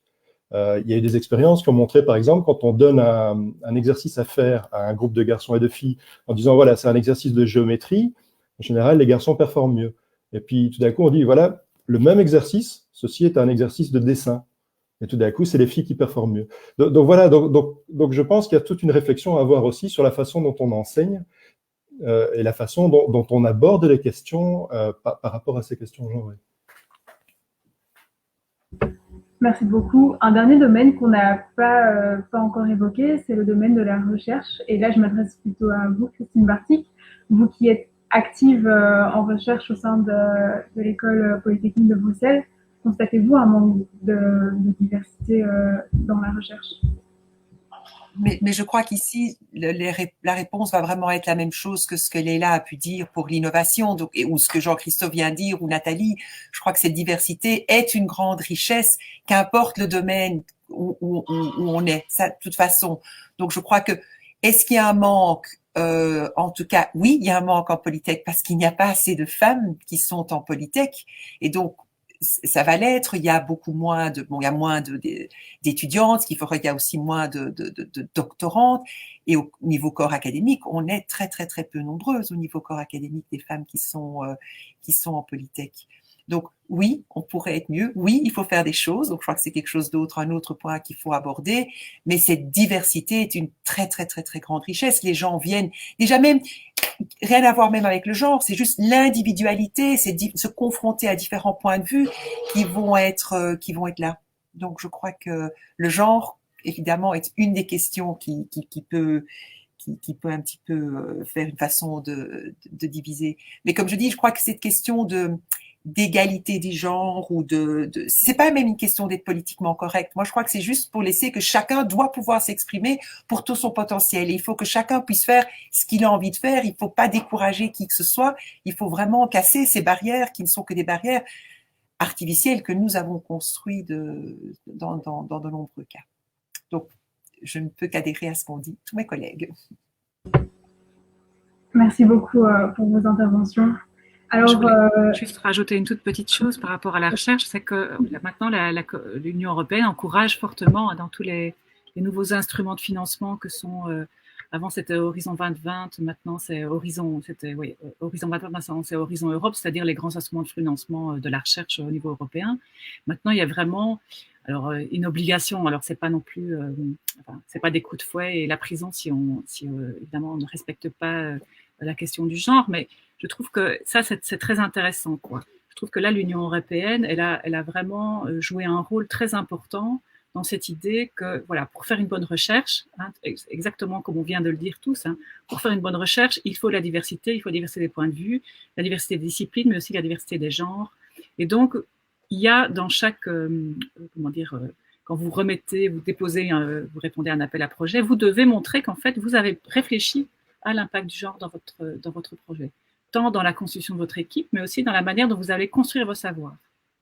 Voilà, je trouve que ça, alors c'est pas forcément facile, beaucoup de chercheurs qui se disent comment je vais faire moi si je suis physicienne, je vois pas très bien comment je vais, à part faire parité dans l'équipe, qu'est-ce que je vais faire avec cette histoire de genre en faisant de la recherche en physique. Bon, ça paraît un peu difficile et en même temps, je trouve que ça force à penser et ça force à nous remettre en question en tant que chercheurs et à remettre en question les chercheurs face à ce problème qui est vraiment endémique, par exemple, dans la recherche dans les universités. Donc voilà, je trouve un moyen. Bon, après, évidemment, c'est à un niveau, voilà, comment dirais-je, c'est un niveau qui ne concerne pas tout le monde, hein, et ça ne concerne pas notamment l'enseignement, mais au niveau de la recherche, je trouve que voilà un bel exemple d'instrument qui nous aide à prendre en compte cette diversité. Voilà, excusez-moi d'avoir interrompu.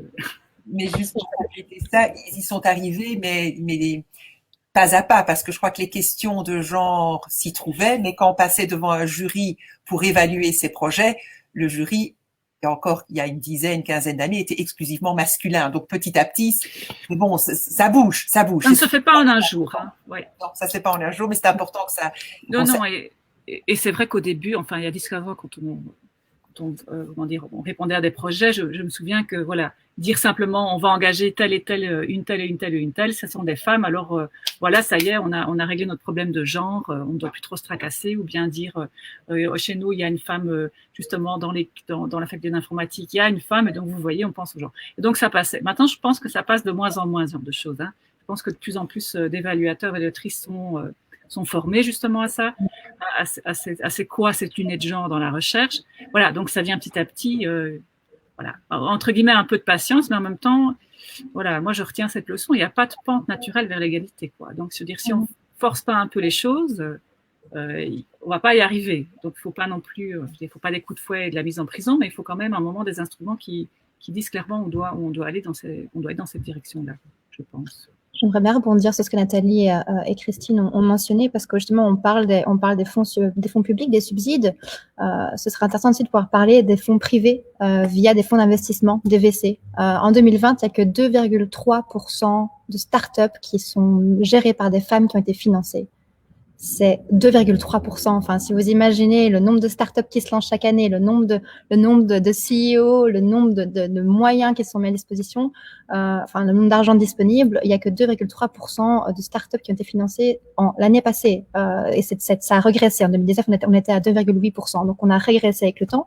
Et donc, justement, on parle d'accessibilité, on parle de rôle modèle, on parle du fait qu'il y a des femmes qui sont quand même majoritairement dans une situation, donc des femmes NEET, en fait, dans cette job précarisés, mais en fin de compte, si on leur donne pas accès à ces fonds, en fait, à ces subsides ou à ces fonds privés, comment voulez-vous qu'elles sortent à un moment donné de ces jobs précarisés, justement? Et j'ai vu un post de Monsieur le ministre Claire Failly qui disait qu'il y a 98%, entre 80 et 98% des femmes qui se retrouvent en première ligne durant cette crise sociale. Enfin, ce sont des chiffres alarmants, je trouve, malgré justement toutes les ressources qui ont été déployées jusqu'ici pour arriver justement à une société plus équitable.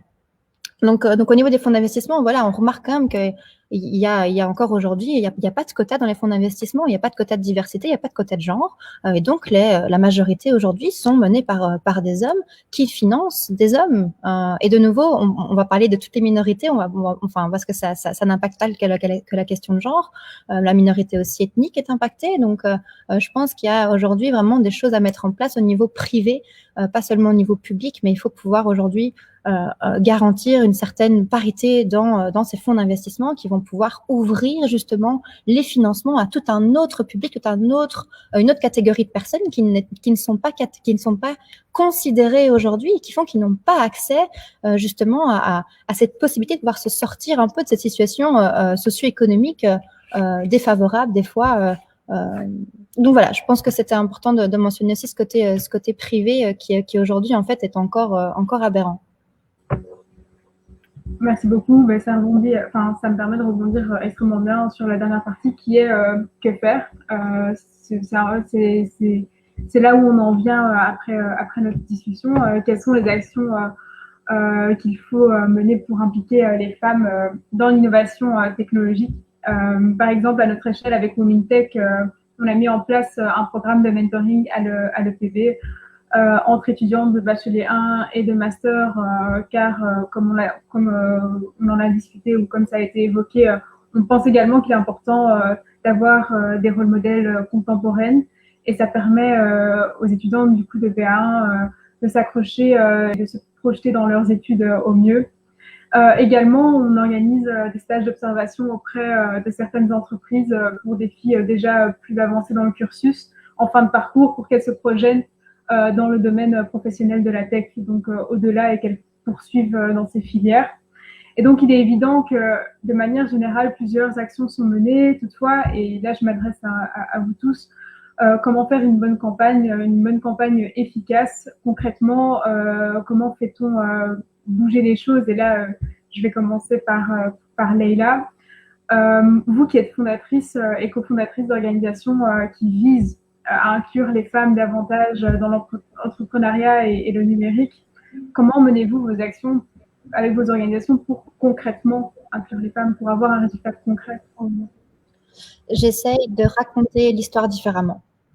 J'essaye de pouvoir justement apporter une perspective plus inclusive. Donc, par exemple, on a organisé avec Femmes Fières pour la journée des droits de la femme la So She Week. Donc, ça vient du proverbe She fought, she could, so she did. Et donc, c'était une semaine d'ateliers pour justement accompagner les femmes dans la concrétisation de leurs projets. Donc, on a abordé différentes thématiques, donc le business model Canva, la budgétisation, l'identité visuelle, tout ce qui est un petit peu résilience aussi, le réseautage, enfin, vraiment différentes thématiques qui ont été abordées. Et j'ai vraiment mis un point d'honneur pour n'avoir que des femmes entrepreneurs, donc des femmes du terrain pour donner ces ateliers-là. C'était hyper important parce que justement, vous parliez de rôle modèle plus moderne. Ben voilà, c'est en voyant qu'en fin de compte, on n'a rien d'exceptionnel, nous femmes entrepreneurs. On s'est juste dit qu'un jour on allait y aller et on allait voir ce qui nous tomberait dessus, mais on allait y aller. Ben c'est en nous voyant justement, nous qui avons aussi, je vais le dire un peu cru, mais galéré. Je suis passée par le tremplin indépendant, par Job Yourself aussi, donc il n'y a aucune honte à passer par ce genre de structures-là qui ont été mises à disposition pour ça, en expliquant justement, en donnant cette expérience de vie qu'on a eue et pas simplement la partie théorique, on arrive à pouvoir justement faire en sorte de leur donner réellement un vrai boost parce qu'elles arrivent à pouvoir s'identifier à notre situation. Alors moi, j'ai pas d'enfants, mais il y en avait qui avaient des enfants, il y en avait qui avaient aussi un job sur le côté, comme on fait quand on a encore notre job pour monter notre projet. Donc, il y avait vraiment justement toute une panoplie de différentes personnes. On a eu 544 inscrits, donc je m'attendais pas à ce que ça fonctionne autant pour être honnête avec vous et on était ravis. Moi, j'ai eu que des retours hyper positifs. Ça a été vraiment une expérience super enrichissante, mais la clé pour moi a été qu'on avait uniquement des intervenantes en fait, entrepreneurs du terrain et femmes. Donc ça c'est une première chose, c'est comment on raconte l'histoire aussi et qu'est-ce qu'on met en avant et qui le met en avant. Et donc je pense que c'est aussi important de pouvoir justement voir plus dans les campagnes. C'est pas seulement juste promouvoir aujourd'hui de manière à court terme et sur la forme, mettre des belles couleurs, des beaux messages, des beaux mots, parce qu'il y a aussi des mots qui sont genrés, donc pouvoir faire attention au niveau des mots genrés, etc.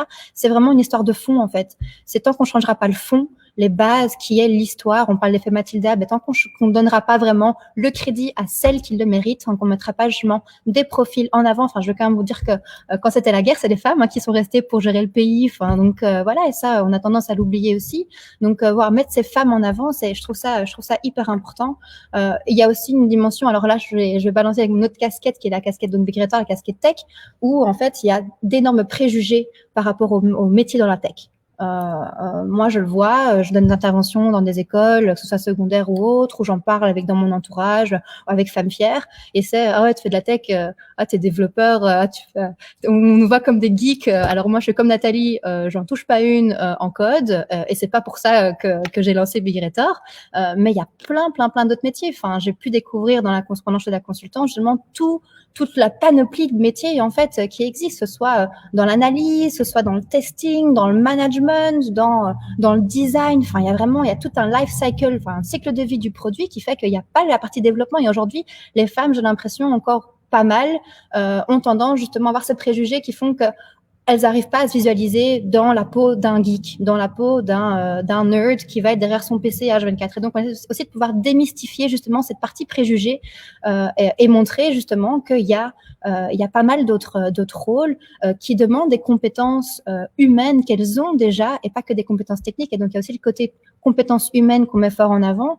Une femme qui, par exemple, va prendre une pause de 1 an, 2 ans à cause d'une grossesse, va se dire qu'en fin de compte, cette expérience lui aura servi à rien dans le boulot, mais en fait c'est faux. Elle a gagné beaucoup d'expérience grâce justement à ce qu'elle a vécu pendant ces 2 ans avec son enfant, qui va lui servir dans l'entreprise. Pareil pour les gens à les gens un peu plus, je veux dire les jeunes qui sont dans la street comme on dit, ou voilà, ils vont se dire bah ouais, moi je veux pas seulement de compétences. En fait, il y a plein de compétences que ces jeunes ne se rendent pas compte en fait, que ce soit au niveau justement de la collaboration. Enfin, ils sont hyper ingénieux, ce sont des débrouillards. Et en anglais d'ailleurs, débrouillardise, on dit resourcefulness. Donc c'est quelqu'un qui est plein de ressources. Donc voilà, toutes ces personnes justement qui n'ont pas eu peut-être ce parcours linéaire, qui disent en fait qui ne rentrent pas dans les cases, en fait elles rentrent parfaitement dans ces cases-là. Donc il y a aussi cet aspect de préjugé.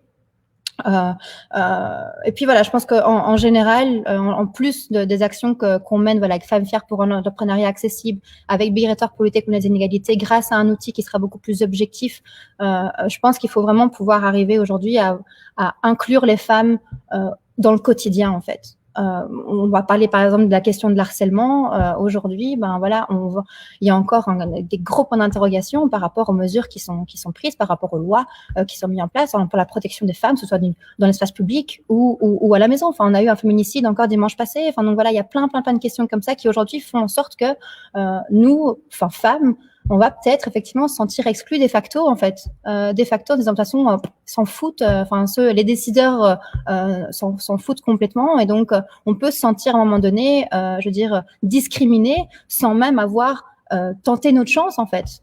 C'est un petit peu ce côté fataliste en fait auquel on fait face aujourd'hui, et je pense que voilà, par rapport aux différents points qui ont été mentionnés jusqu'ici, il y a vraiment un gros travail à devoir mettre en place pour inclure les femmes dans le quotidien, pour faire en sorte que justement la femme qui a inventé le lave-vaisselle, parce qu'elle faisait la vaisselle, qu'elle l'a inventé le lave-vaisselle, enfin voilà, c'est ce genre de choses là à mettre en avant, et c'est seulement en faisant ça et en étant sûr de pouvoir, par exemple, voilà, on crée une intelligence, une reconnaissance faciale, et on doit prendre une femme noire, par exemple, en compte aussi pour s'assurer que, elle ne doit pas mettre un masque blanc pour qu'on la reconnaisse, pour que l'algo la reconnaisse. C'est ce genre de choses-là. Donc, tant qu'on ne fera pas un effort pour vraiment pouvoir nous prendre en compte dans la vie au quotidien, je pense qu'on n'arrivera pas, et donc il faut vraiment, comme disait Nathalie, c'est pas quelque chose de tout droit, de croissant. C'est quelque chose qu'il faut travailler au quotidien et les hommes ont vraiment leur place aussi, parce qu'on peut pas émanciper les femmes sans éduquer les hommes. Donc il faut absolument aussi pouvoir amener les hommes dans cette réflexion-là et faire en sorte qu'eux aussi puissent pouvoir contribuer à notre émancipation, contribuer à notre représentation aussi. Donc merci beaucoup Jean-Christophe pour tout ce que tu fais au quotidien. Et bien justement, pour rebondir sur ça, il y a une question qui se pose et qui est judicieuse, c'est auprès de qui on doit mener des actions. Et là, peut-être que Nathalie Grandjean pourra nous éclairer. Comme nous on sait, et je pense que ça se sait que les filles s'éveillent aux sciences, commencent à s'y intéresser dès 12 ans, je pense qu'entre 12 ans et 14 ans. Pour vous, à quel âge et auprès de qui doit-on mener des actions pour faire bouger les choses simplement? Alors, moi, j'ai envie de dire depuis le départ, quoi. Alors, peut-être à la crèche, bon, c'est peut-être, on peut même imaginer des projets à la crèche, que j'ai pas en tête. Je veux dire, dès la maternelle, ça peut commencer. Alors, moi, j'ai des collègues en faculté d'informatique qui font de l'éducation numérique dès la maternelle. Donc, elles ont des petits robots comme ça, et alors elles vont dans les écoles maternelles, et alors elles ont toute une réflexion sur à quoi ressemble ce petit robot. Est-ce que c'est une chenille? Est-ce que c'est une petite voiture? Est-ce que c'est... Et alors, il y a toute une réflexion aussi sur le genre. Donc, c'est à la fois de l'éducation. Bon, là, ici, je parle pour le numérique, mais de l'éducation au numérique, mais c'est l'éducation, je dirais, à la science. C'est ce que fait le Printemps des sciences depuis très longtemps, d'ailleurs. Ça commence dès la maternelle et ça ne doit, en fait, jamais s'arrêter. Moi, j'ai envie de dire ça. Et donc, l'éducation au genre, dès la maternelle, l'éducation à l'IT, l'éducation au STEAM, au STEM de manière générale, dès la maternelle, et former aussi les enseignants de maternelle, de primaire, à toutes ces questions-là. Voilà, moi je pense que ça c'est essentiel. Et il n'y a pas moyen vraiment d'y échapper et d'année en année, de recommencer. Je veux dire, il y a pas de raison de se dire on a expliqué une fois ce que c'était le genre, on a expliqué une fois, on a joué une fois à coder les petits robots et voilà, ça y est, on a fait notre job.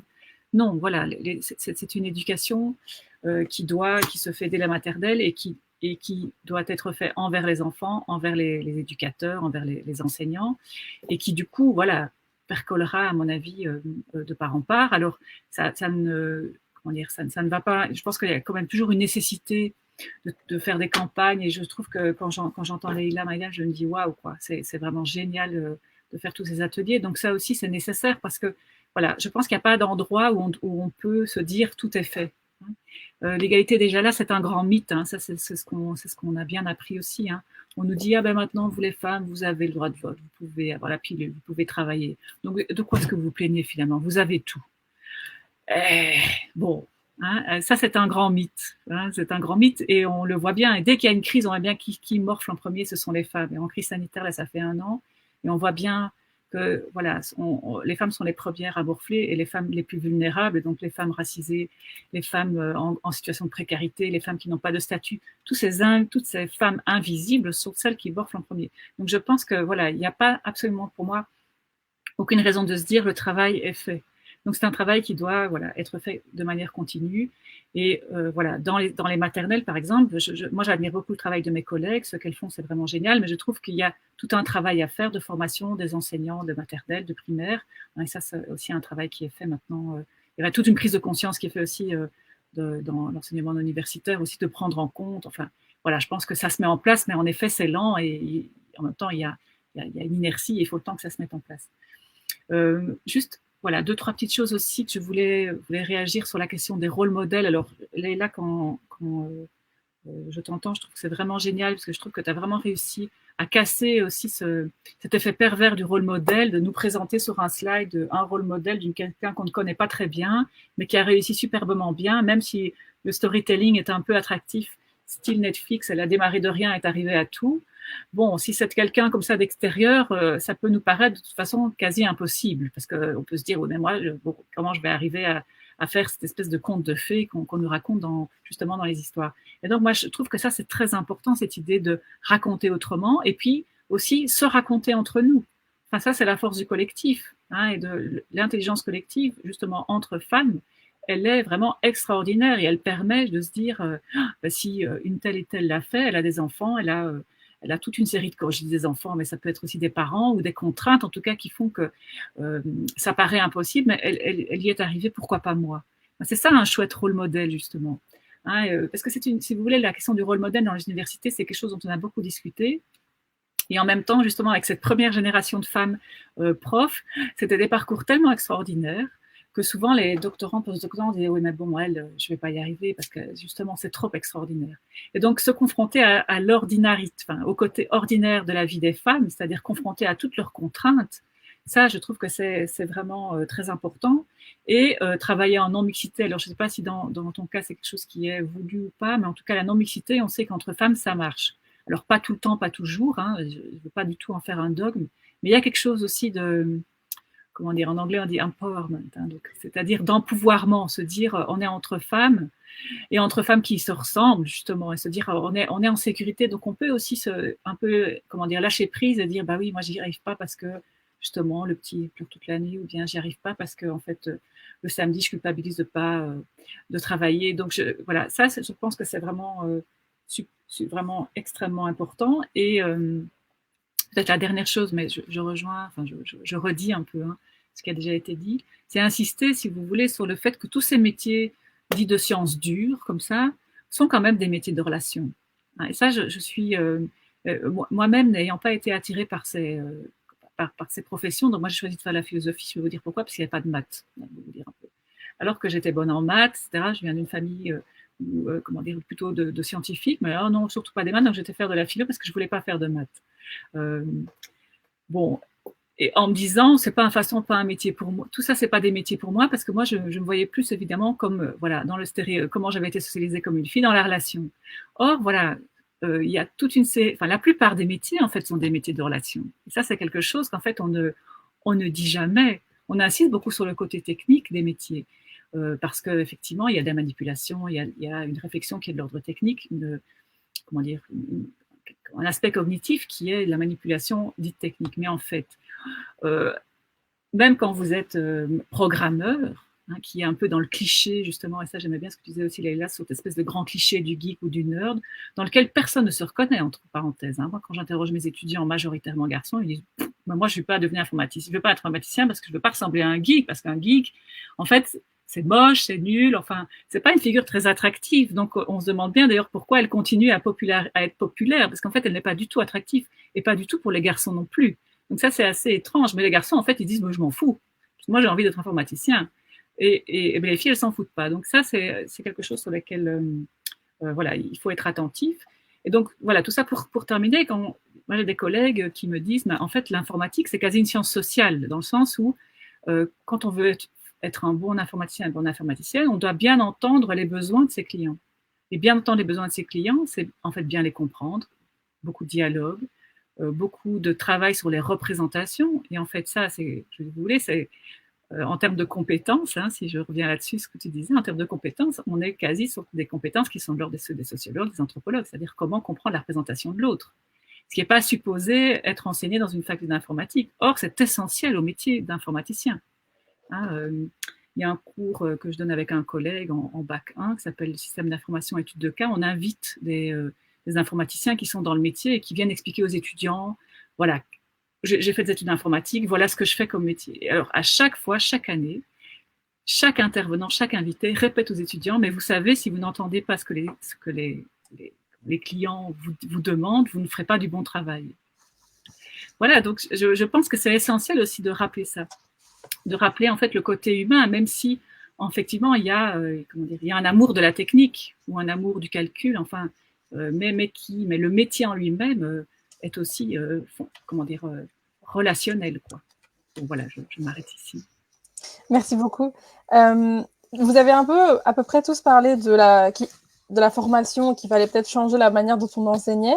Et donc, je voulais m'adresser à Christine Bartik. Et du coup, vous êtes au contact d'étudiants quotidiennement et depuis quelques années maintenant. Et donc, est-ce que vous ressentez qu'il faudrait mener des actions auprès des jeunes hommes et également, comment faire pour toucher des étudiants qui sont déjà dans leur vingtaine et qui ont un certain vécu et qui ont probablement déjà des stéréotypes ancrés, parce que voilà, vous avez des étudiants qui ont déjà vécu une bonne dizaine d'années. Donc quel est votre avis là-dessus? Donc d'abord, je voudrais insister sur ce que Leïla et Nathalie ont dit, et surtout Nathalie, ce qu'elle a dit, il faut commencer le plus tôt possible. Donc je crois qu'il faut commencer, il faut casser, il faut laisser ces jeunes qui sont pleins de rêves quand ils sont tout petits continuer à pouvoir rêver. Et donc il faut éduquer les petits, mais il faut aussi éduquer ceux qui les encadrent. Donc je crois que si les professeurs de maternelle n'ont pas été éduqués là-dessus, puis là je crois qu'il y a tout un problème, parce que si on parle du manque de filles dans les STEM, on pourrait parler du contraire, c'est du manque d'hommes du côté de ces métiers de contact de la petite enfance. Donc, je crois qu'il y a un travail. Donc, c'est très bien que nous essayons de faire un travail pour sensibiliser les femmes à faire des STEM, mais il faudrait aussi sensibiliser les hommes et qui ont peut-être aussi ces rêves d'avoir ce métier de contact quand ils sont tout petits, qu'ils puissent continuer et qu'on ne leur dise pas, ah non, ça c'est pas un métier d'homme, c'est pas ça, que c'est dans cette direction-là que tu dois aller. Donc, je crois que c'est extrêmement important de commencer très tôt, parce que je crois qu'une fois qu'ils arrivent à l'université, il y a déjà beaucoup ils arrivent déjà beaucoup avec certaines idées préconçues, et je crois que moi la chose qui me heurte le plus, et malheureusement c'est des choses que je vis encore maintenant, c'est oui, j'ai été je dirais même pas le mot de sexisme, mais j'ai été l'objet de commentaires sexistes, etc. Mais ce qui me choque, je le suis encore maintenant, de jeunes étudiants qui ont des commentaires sexistes. Je décroche, il y a pas si longtemps, un téléphone que je partage avec un collègue masculin, donc on est sur la même ligne. Je décroche, l'étudiant demande de parler au professeur masculin. Je dis malheureusement il n'est pas là. Est-ce que je peux vous aider? Non, je dois parler à un professeur. Donc ça lui venait pas à l'idée qu'une femme qui répondait à un téléphone pouvait être professeur. Et donc ça, je trouve qu'il est vraiment la situation qui me fait le plus peur, c'est qu'il y a encore ce sexisme parmi les jeunes. Donc je crois que ce qui est important, c'est de montrer, d'avoir des rôles modèles positifs, en ce sens positif que on peut s'identifier. Et donc moi, je crois que mon rôle en tant que femme professeur, c'est de montrer que oui, on peut y arriver. Oui, j'ai une vie équilibrée. Oui, j'ai une vie de famille. Oui, je pars en vacances. Oui, je me déconnecte. Oui, j'aime bien ce que je fais. Et je crois que c'est important pour les étudiantes comme pour les étudiants. Parce que je crois que s'ils voient qu'il y a des femmes qui peuvent avoir des métiers, qui peuvent trouver un équilibre, je trouve que c'est extrêmement important. Donc, ça va commencer bien plus tôt que lorsqu'on arrive à l'université. Et donc, juste dans ce contexte-là, une petite remarque qui relie encore à ce que Leïla et Nathalie ont dit. Il y a une quinzaine d'années, il y a toute une série de femmes profs dans les écoles de polytechnique de la communauté française qui ont monté un groupe de travail pour réfléchir qu'est-ce qu'on pouvait faire pour promouvoir les études d'ingénieurs auprès des filles. Et on a fait un petit questionnaire. Donc, on a préparé un questionnaire qu'on a envoyé à toutes les filles qui étaient inscrites dans des écoles d'ingénieurs, ingénieurs industriels, promotion sociale, ingénieurs civils, l'école royale militaire. Et à un moment, il y avait la question, comment est-ce que vous voyez votre avenir? Et ce qui nous a vraiment attristés, mais vraiment attristés, c'est le nombre de filles qui ont écrit « Moi, je vois mon avenir avec un métier qui va me permettre de concilier une vie de famille et une vie professionnelle, donc je ferai des choix qui me permettent d'avoir une vie de famille. » Comme si d'avance, elle se disait que ce n'était pas possible. Et on était triste de ça parce qu'on se dit, il faut montrer que c'est possible de faire les deux. Et de toute façon, dans la vie, on fait des choix à un moment, mais c'est pas ce choix-là qui est nécessairement celui qu'on doit faire. Donc, le plus tôt possible, tant les garçons que les filles qui doivent être éduqués. Et moi, je plaide aussi pour que on montre aussi, et je crois que ça, c'est pas la réponse à ta question, Rania, mais comment est-ce qu'on peut promouvoir les études d'ingénieurs? Et je crois que c'est même vrai pour les garçons. Je crois qu'on ne montre pas assez la diversité des carrières qui viennent avec les études d'ingénieur. Donc, je crois que les garçons y vont parce qu'il y a cette image, je crois que c'est Nathalie qui a dit le métier de prestige. On se dit, je vais être intérieur, il y a le prestige, on fonce dedans, sans réfléchir. Mais je crois que tant les garçons que les filles, par moment, ne se rendent pas compte de ce que c'est que le métier d'ingénieur. Donc, il faudrait mieux expliquer qu'est-ce qu'il y a derrière. On a l'image du grand site de construction et on ne montre pas toute la partie créative qui est derrière, qui est certainement quelque chose qui va être plus sensible par rapport aux filles, la résolution de problèmes, l'intuition qui est nécessaire. Et je crois qu'il y a un travail à faire de ce côté-là, de montrer toutes les portes qui s'ouvrent, tout ce tout le possible qu'il y a derrière. Merci beaucoup. Et du coup, pour finir, Jean-Christophe, avec vos diverses casquettes, vos diverses activités, qu'en est-il de votre côté? Comment faire une campagne? Comment mener des actions efficacement, vous pensez? Je pense que pour faire, enfin, ça dépend avec quelle casquette je parle, mais pour faire une bonne campagne, je pense qu'il faut impliquer au maximum les gens. Donc, si je prends à titre d'exemple le projet Caliper. Donc, projet Caliper, c'est un projet européen qui vise à promouvoir l'égalité de genre dans les STEM, justement, et qui est un projet qui est en collaboration avec différentes universités. Il y a trois axes majeurs. D'abord, c'est supprimer les obstacles dans les carrières scientifiques des femmes. Deuxièmement, réduire le déséquilibre homme-femme dans le processus décisionnel. Et trois, renforcer la dimension genre dans les programmes de recherche. Donc, c'est tous des thèmes qu'on a déjà abordés. Et en fait, l'idée ici de ce projet, c'est de travailler avec deux facultés qui impliquent les STEM, donc l'École polytechnique de Bruxelles et la faculté des sciences. Mais l'idée aussi, c'est de créer un hub avec notre entourage, avec ce qui se passe au niveau local, avec les entreprises, avec tout ce qui se passe en dehors de notre université. Et je pense que justement, le fait de pouvoir associer toute une série d'acteurs et d'actrices différentes, ça permet d'avoir une campagne efficace. Parce qu'il faut vraiment impliquer les gens. Il ne faut pas que ça soit une décision qui vienne du haut, il faut que ça soit des décisions qui viennent du bas.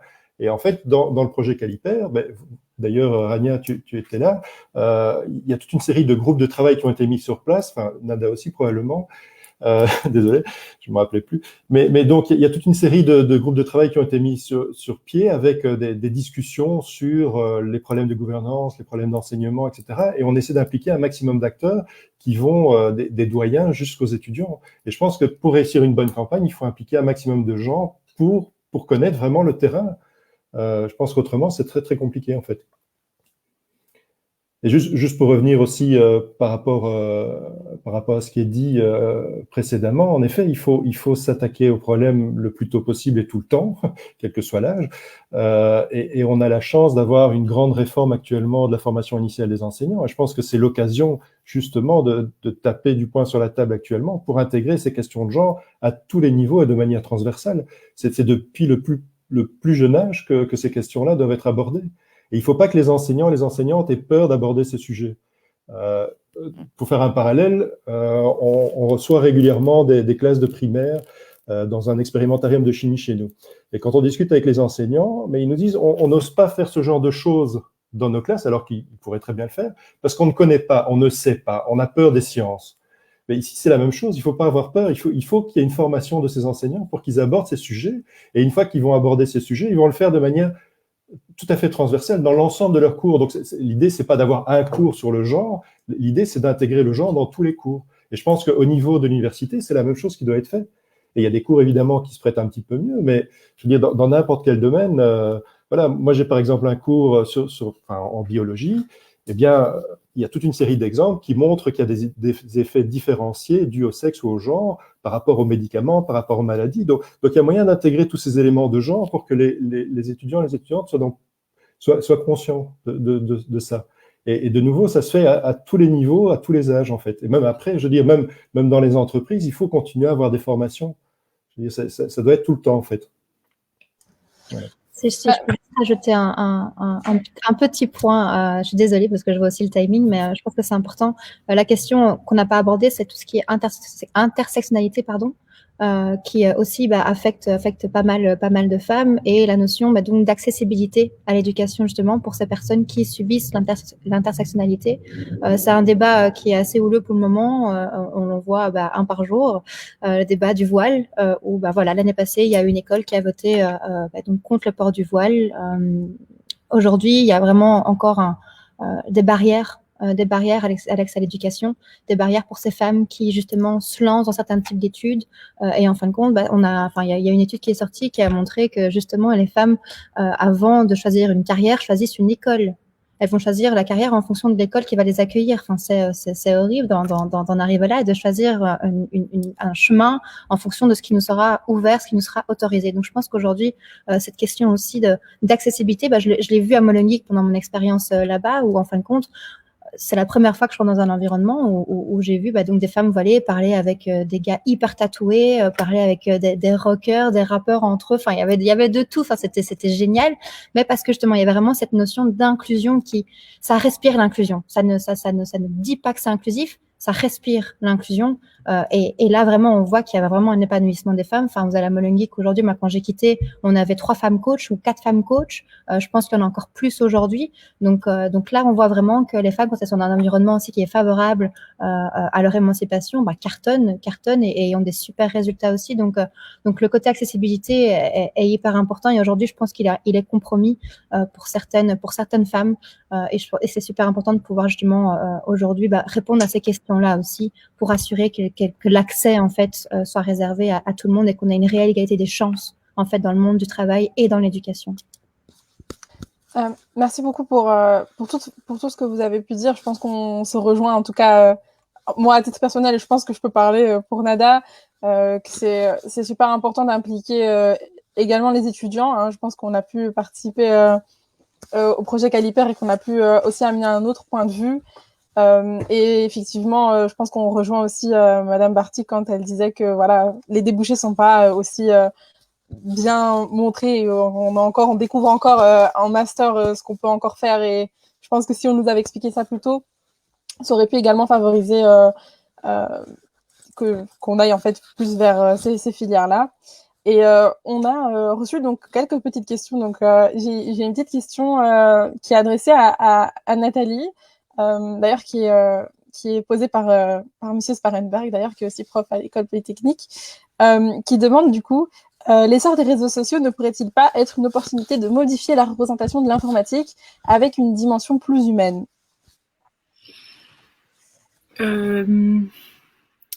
Alors oui.